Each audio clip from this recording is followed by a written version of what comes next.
Scott, this one has a lot of us worried. This is SAG-AFTRA reaches an agreement with Replica Studios on AI voice replication in games. Don't like this. How do they reach an agreement? This doesn't sound good. I do not like this right off the hop, man. I'm obviously a little worried about this. AI is something that's a little scary when it comes to our industry because it eliminates jobs, is really what it comes down to. And I think it really eliminates personality in some instances as well. Let's talk about it. David Caricasel over at PSU. While last year's Hollywood strike ended for a lot of the industry, the fight is still going for some, namely voice actors in video games. The negotiations have been slow going between SAG-AFTRA and game studios regarding the interactive media agreement, the contract under which all voice actors in games work. A recent agreement, though, outside the IMA, talks may get things going again. Announced in a blog post, SAG-AFTRA has reached an agreement with Replica Studios around AI voice replication in games. Here's where I think this is good, Scott, and this is only where I think it's good, is when a voice actor that we currently have or been partway through a project has passed. That if you, I've heard of this happening, right? If they actually contact the family and say, hey, we understand, we are very sorry for your loss, however, we still have a project to finish, and we need that voice. Would you mind if we use that voice? But that's not the there case has to be a certain level of respect given in that scenario, and I'm not sure if that has been done actually to this day. Yeah, no. Leonard Nimoy appears in Star Trek Resurgence, for example, and I can't recall if that was actually AI generated. Well, Darth Vader, dude, is all AI now, right? It is not the original O'Neill. O'Neill? Is that where I'm going with? It's been a while. Not familiar. Ah, man. But either way, it's not the original actor, right? It is some AI tuned voice to replicate instead.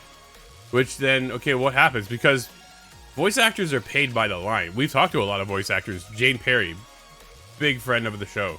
David Bateson, another friend of the show. Voice actors. Agent 47 himself. Dude, can you imagine being replaced with AI? Oh, it feels wrong. Absolutely. But let's get back into the article. Replica Studios claims it's Earl Jones. That's who it was. Dude, I knew it was on the tip of my tongue. Earl Jones. Thank you. Yeah. I recognize the name. I got there. I got there in the end. Replica Studios claims to be creating the world's greatest and leading ethical library of AI-powered voice actors. Come on. And this new deal with SAG-AFTRA comes with assurance actors are definitely looking for, like full transparency and consent requirements from the actor on what their voice will be used for and what it will be saying. Now, yeah, that's a huge problem that I see with AI, and that's where it gets really scary in all aspects of life, is when you can't trust even the voice of somebody that you recognize. They could easily be taken and then used in nefarious ways. This goes beyond video games in this one instance. Well, yeah, I've heard of other voice actors having their voices stolen from the internet and then used and manipulated in other ways. So then, you know, oh man. You know what we need to do is we need to get a hold of Jane and we need to get a hold of David, and I want to talk to them about this and see what's going on, what's in their head, and how do they feel about AI? Because if I'm thinking the way Jane is, I don't think she likes it. But there's still some messy situations with the Metal Gear Solid and David Hayter. Metal Gear Solid 5, would they have used his voice? Would that have been okay? There's a whole lot of questions. In my opinion, it wouldn't have been okay, as much as I do like the voice as a shallow experience. Yeah, David Hayter is Snake for me, all like through and through, right? Kiefer Sutherland, I thought did an okay job, but that is not Snake. Dude, that is not Snake, right? In the end. So, I don't know. I really don't know about this. I'm really kind of nervous where this is going and what stink came up. Scott, you seen a little article about Valve as well. What do you have? Yeah, that's right. There's more to this story, actually, because Valve and Steam has started to rework their process. Will they accept AI? And it seems they really will start to accept AI. They've opened the floodgates. There will be developer forms that they'll have to fill out when they apply to join Steam. But that will disclose essentially if there's been AI used to create those assets, or if there's AI present in the game as it's ongoing, live feeding the game things. So there will hopefully be some transparency, but it seems like it's going to happen whether we want it or not. I think that's the biggest thing, and I think Valve has realized that, right? Because at one point, Valve's like, no, we will not have any AI-generated content on our platform. Now, they've taken a different stance, had to readjust because AI is climbing right through our industry. Whether it's art-related, programming-related, voice acting, it's all coming, right?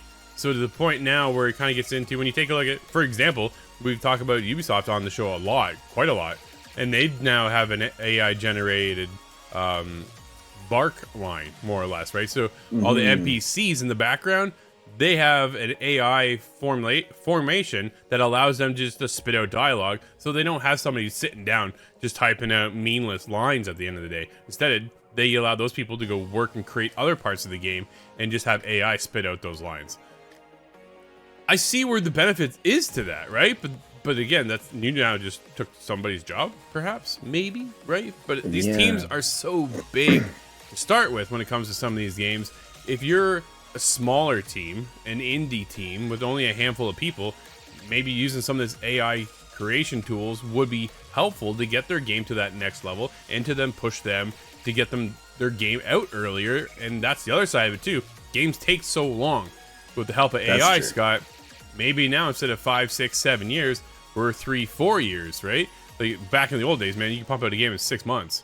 That is now impossible, right? Like that.